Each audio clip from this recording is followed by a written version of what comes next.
Hello, future PTAs. Take two on recording this lecture. Hopefully it goes better than take one when I forgot to record the PowerPoint. We are talking about pain and pain management. Here is our outline for the day. Pain is the most common reason people seek medical attention, and chronic pain itself is more prevalent and more expensive to care for than diabetes, cardiovascular disease, and cancer all combined. So it's a huge impact on our healthcare system and on people in general and on their lives. Pain is defined as an unpleasant sensory and emotional experience associated with or resembling that associated with actual or potential tissue damage. It's a conscious experience. It's produced and perceived by the brain. Pain received by the brain. Nociception, it's the neural process of encoding noxious stimuli. So noxious stimuli can be either mechanical, chemical, or thermal, and it's interpreted as pain. Nociception is modulated by the nervous system. It can be facilitated, it can be inhibited, and most nociception, it never results in a consciously perceived pain. So even though there's an alarm going off somewhere saying, okay, check this out, that makes it up to the brain, most of the time it's not even perceived as pain. We're not even aware of it. Neuropathy is a disturbance of function or pathological change in a nerve. So things that cause neuropathy are medical conditions such as like diabetic neuropathy, mechanical conditions like a herniated disc pressing on a nerve, or it could be idiopathic, which means it arises spontaneously without a known cause. Nociplasticity. This is the ability of the nervous system and the immune system to undergo functional and structural changes that alter nociceptive processing. So there are actual changes that go on in the brain that alter the way that we perceive pain. Changes are perpetuated by repeated activity and reinforcement. So after pain is experienced repetitively, structural and functional changes occur in the nervous and the immune system that cause the painful experience to either intensify, or it could even be to drown out some of those signals. But most of the time it actually intensifies and pays more attention to that painful area, and this may or may not be reversible. The nociceptive system, it's composed of peripheral and central afferent neurons and immune cells. Remember, afferent neurons are the sensory neurons, whereas efferent are your motor neurons. So it is the sensation that comes to the spinal cord and goes up to your brain. This system is responsible for transmitting and processing nociceptive input. The primary afferent neurons transmit noxious stimuli. The afferent neurons most reactive to that stimuli and those that produce nociceptive input are A delta fibers and C fibers.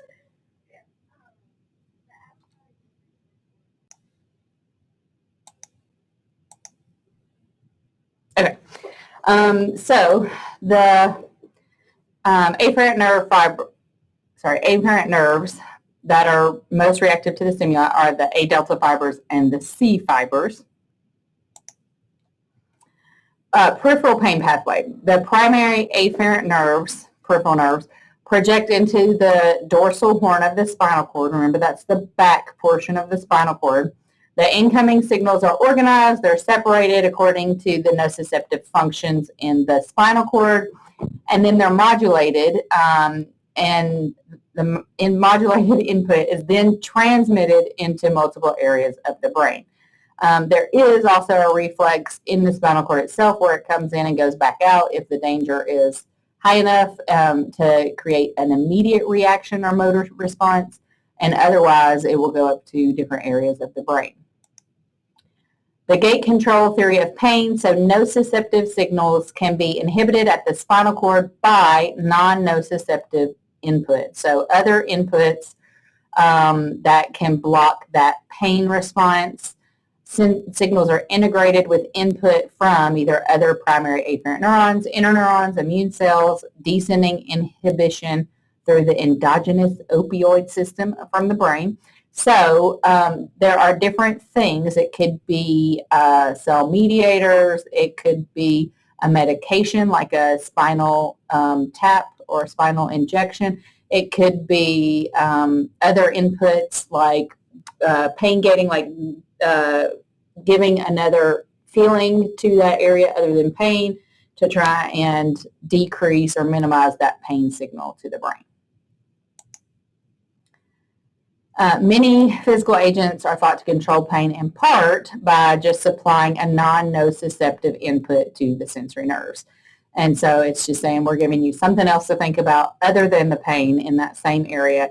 And in terms, that gate theory is it's closing the gates. So now the pain is trying to get through. It closes the door and says, no more pain. You stay where you're at, to the transmission of pain at the spinal cord level. So when other inputs, it could be a nerve stimulator, spinal stimulator, could be a lot of different inputs, interferential current or TENS unit, something like that, that can kind of beat that pain signal to the brain and possibly block its ability to be perceived as pain or at least minimize it. These are different areas. It's called the pain matrix, but it's just different anatomical areas in the brain that help with, that are involved in the experience of pain. So it's distributed to many sensory, motor, emotional structures in the brain, and some of these structures are the primary and secondary somatosensory cortices, that's plural for cortex, motor and premotor cortices, anterior cingulate cortex, amygdala, the thalamus, and the prefrontal cortex. All those are play a portion in the pain experience.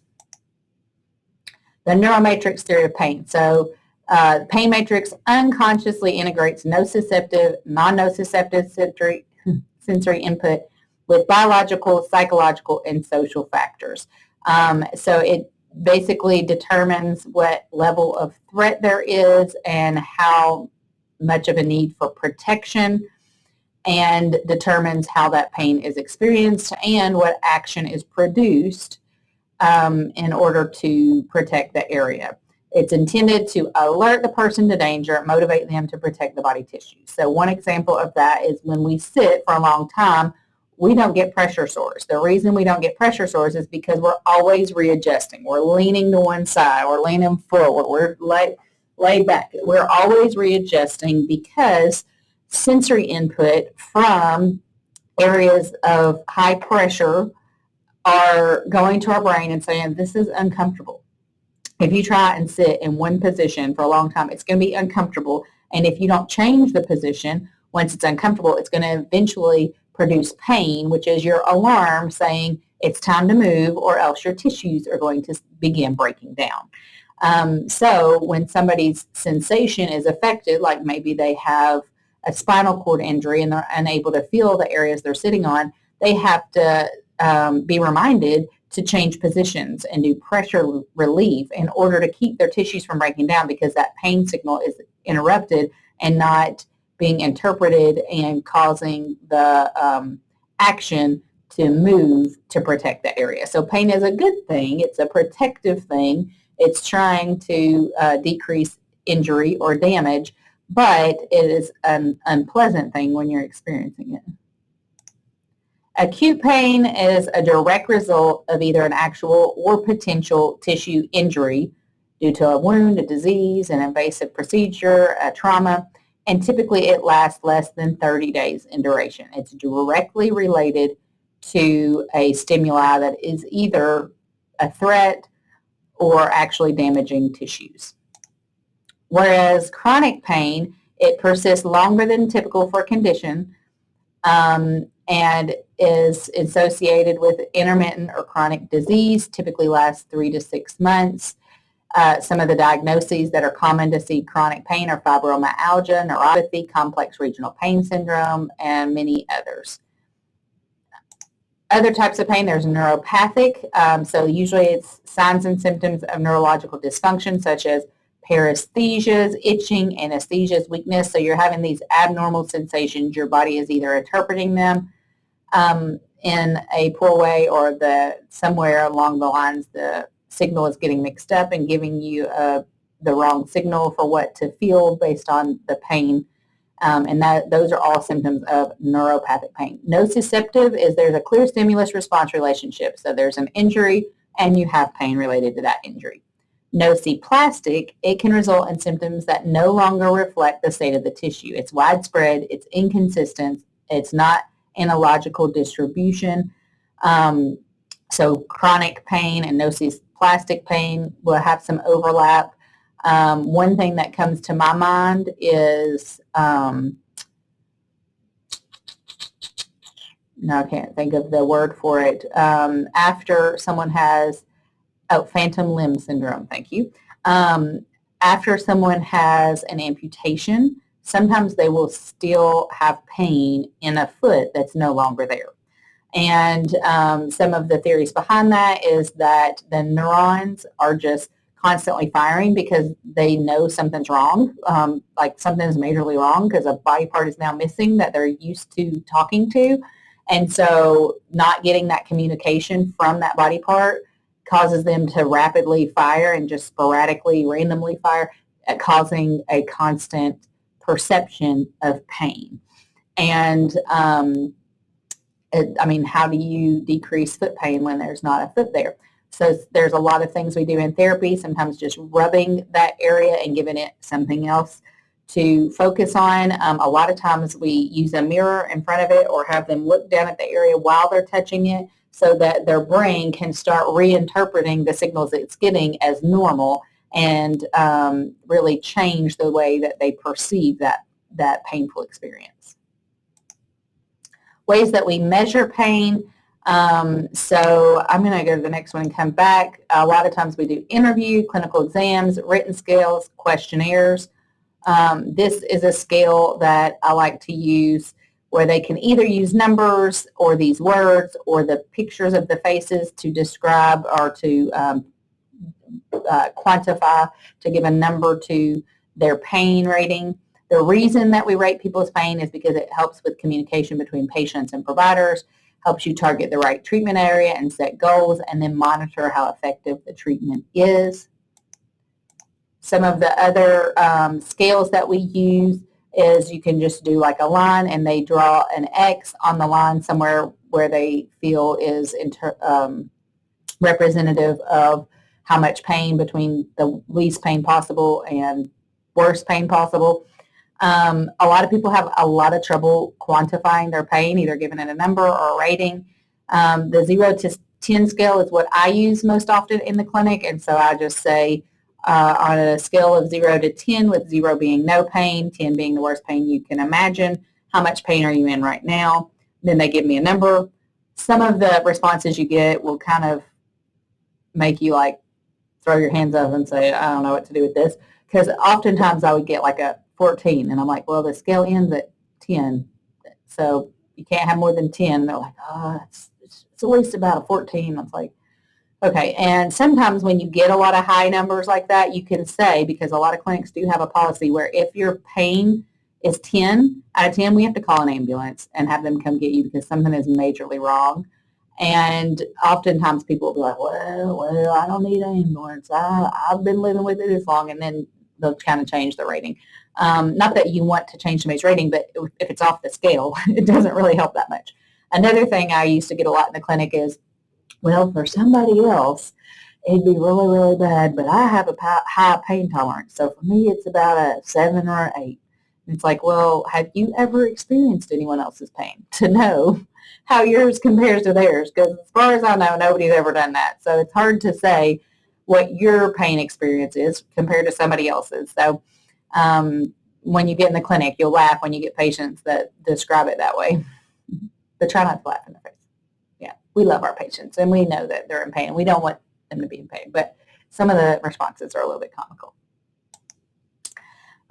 Some of the questionnaires, semantic differential scale, so word list and categories that describe their pain. The McGill Pain Questionnaire is one of the examples. So You can give them a list and have them either circle what words seem to be describing their pain, like is it pinching, pressing, gnawing, cramping, crushing? Is it dull, sore, hurting, achy, heavy? So I don't go through this with them. That's something they usually fill out while they're in the waiting room before they get called back, and they kind of circle which ones they're experiencing. If I'm asking them, then typically I will just give them like kind of one category, like is it dull, achy, throbby, burning, and have them tell me that. And I don't use so many words because it just takes up a lot of time, but it does give you a good idea of what their pain experience is and how to understand what's causing that pain.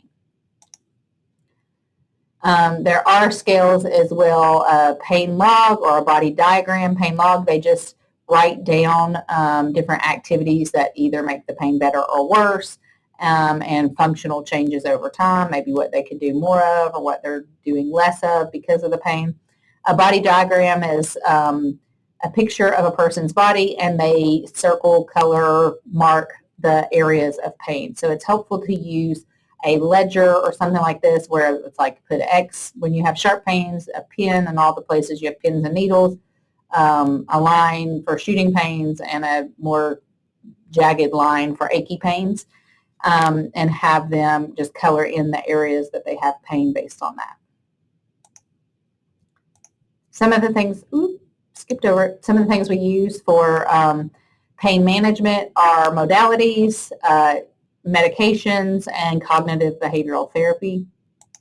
So with modalities, they're commonly used to modulate pain. The ones that we use the most often are cryotherapy, so ice, thermotherapy, heat, electrical stimulation, of course in the picture of ultrasound, which could help too, traction.